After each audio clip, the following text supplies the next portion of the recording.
আসসালামু আলাইকুম। CPI polytechnic YouTube channel পক্ষ থেকে আপনাদের সকলকে স্বাগত। আজকে আপনাদের সাথে আছি আমি Mohammad Naimur Rahman, instructor electrical technology from CPI management and technology. আজকে আমি আপনাদের সাথে যে বিষয় নিয়ে আলোচনা করব সেটা হচ্ছে ডিসি মেশিন। তো ডিসি মেশিন বলতে মূলত ডিসি জেনারেটর এবং ডিসি মোটরকে বোঝানো হয়। জেনারেটর মূলত আমাদের কি করে? জেনারেটর মূলত আমাদের মেকানিক্যাল এনার্জিকে ইলেকট্রিক্যাল এনার্জিতে কনভার্ট করে। দ্যাট মিনস আমি যদি এর ইনপুটে মেকানিক্যাল এনার্জি দেই তখন এটা আমার আউটপুট হিসেবে ইলেকট্রিক্যাল এনার্জি দেয়, এবং মোটর হচ্ছে তার ভাইস ভার্সা, অর্থাৎ আমি যদি এর ইনপুটে ইলেকট্রিক্যাল এনার্জি দেই তখন এটা আমাদের আউটপুট হিসেবে মেকানিক্যাল এনার্জি দেয়। তো আমরা এখন দেখব basic working principle of DC generator. DC generator কোন নীতিতে কাজ করে? ডিসি জেনারেটর মূলত Faraday's law of electromagnetic induction নীতিতে কাজ করে। অর্থাৎ আমরা যদি একটা কারেন্ট ক্যারিং কন্ডাক্টরকে একটা ম্যাগনেটিক ফিল্ডের মধ্যে প্লেস করি তখন rate of change of flux, তখন একটা ফোর্স এক্সপেরিয়েন্স হয় এবং তাতে একটা ভোল্টেজ বা ইএমএফ ইনডিউস হয়। তো আমরা জানলাম basic working principle of DC generator. তো আমাদের বেসিক ওয়ার্কিং প্রিন্সিপাল জানা যেমন জরুরি, একই সাথে এই ডিসি জেনারেটর কি কি পার্টের সমন্বয় গঠিত, অর্থাৎ এর ইনসাইডে কি কি পার্ট আছে এবং কোন পার্টের কি কাজ সেটা আমাদের জানা তেমনই জরুরি। তো আমরা এখন দেখব different parts of DC generator. DC generator মূলত দুইটি মেইন পার্টের সমন্বয় গঠিত।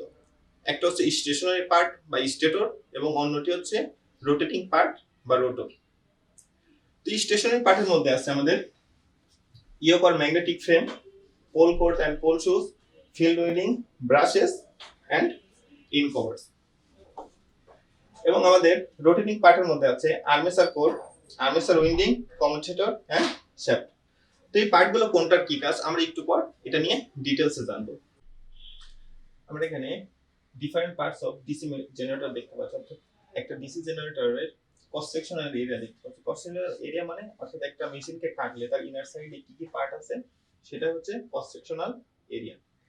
তো এটা হচ্ছে আমাদের শ্যাফট এবং এটা হচ্ছে আমাদের টার্মিনাল বক্স।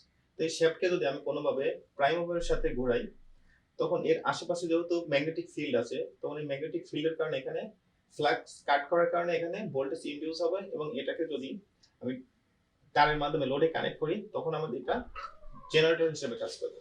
এবং যদি আমি এর ইনপুটে ইলেকট্রিসিটি সাপ্লাই দেই তখন আমাদের চারপাশে যেহেতু ম্যাগনেটিক ফিল্ড আছে এবং এখানে ফ্লাক্স উৎপন্ন হওয়ার কারণে একটা ফোর্স এক্সপেরিয়েন্স হবে, এবং ফোর্স এক্সপেরিয়েন্স হওয়ার কারণে আমাদের তখন রোটরটা ঘুরতে থাকবে, তখন এটা আমাদের মোটর হিসেবে কাজ করবে।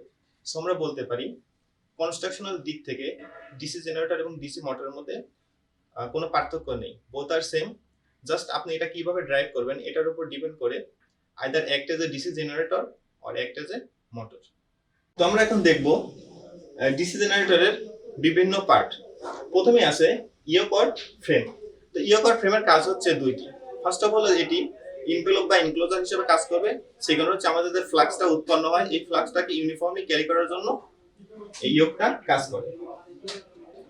আমরা এখন দেখব হচ্ছে পোল কোর। পোল কোরের কি কাজ? পোল কোরের কাজ হচ্ছে ম্যাগনেটিক ফ্লাক্স উৎপন্ন করা। দেন আমাদের আছে ম্যাগনেটাইজিং কয়েল। ম্যাগনেটাইজিং কয়েলের কাজ হচ্ছে ফিল্ড কারেন্টকে ক্যারি করা। এখন আমাদের আছে হচ্ছে পোল শুজ। পোল শুজ বলতে আমাদের যে ফিল্ড উইন্ডিং এর উপর এই যে দুই মাথা বের করা একটা জিনিস দেখতে পাচ্ছি, এটাই মূলত হচ্ছে আমাদের পোল শুজ। তো পোল শুজটা আমাদের কিভাবে কাজ করে? আমাদের এটা তো স্টেশনারি পার্ট, এর মাঝখানে যে ফাঁকা জায়গা আছে এখানে আমরা কি রোটরটাকে প্লেস করি। তো পোল শু আমাদের যখন ফ্লাক্সটা উৎপন্ন হয় তখন এই মাঝখানের এয়ার গ্যাপটাকে কমিয়ে আমাদের যে ফ্লাক্সটা উৎপন্ন হয় সেই ফ্লাক্সটাকে আসলে ইউনিফর্মলি ডিস্ট্রিবিউট করে। যদি ফ্লাক্সটা আমাদের ইউনিফর্মলি ডিস্ট্রিবিউট করে তখন আমরা ভোল্টেজ বেশি পাই, এবং যদি ফ্লাক্সটা ইউনিফর্মলি ডিস্ট্রিবিউট না হয় তখন আমাদের ভোল্টেজের তারতম্য হয়। তো পোল শুর কাজ হচ্ছে মূলত ফ্লাক্সটাকে ইউনিফর্মলি ডিস্ট্রিবিউট করা। এখন হচ্ছে আর্মেচার। আর্মেচারের কাজ হচ্ছে ইএমএফ ইনডিউস করা। কারণ আমরা জানি ম্যাগনেটিক ফিল্ডের মধ্যে যদি কোনো কারেন্ট ক্যারিং কন্ডাক্টরকে প্লেস করা যায় তখন সেখানে ভোল্টেজ ইনডিউস হয়। দেন আমাদের এই যে পুরো পার্টটা দেখতে পাচ্ছি এটাকে আমরা বলি হচ্ছে কোর, এবং মাঝখানে যে খাঁজকাটা অংশ আছে এটাকে বলি হচ্ছে স্লট, এবং এই স্লটের মাধ্যমে আমরা যখন কন্ডাক্টরকে পেঁচাই তখন আমরা সেটাকে বলি হচ্ছে আর্মেচার উইন্ডিং। তো যে পুরো যে আমরা কোরটাকে দেখতে পাচ্ছি এটার কাজ হচ্ছে কি? আমরা জানি আর্মেচার কি এসি কারেন্ট উৎপন্ন করে না।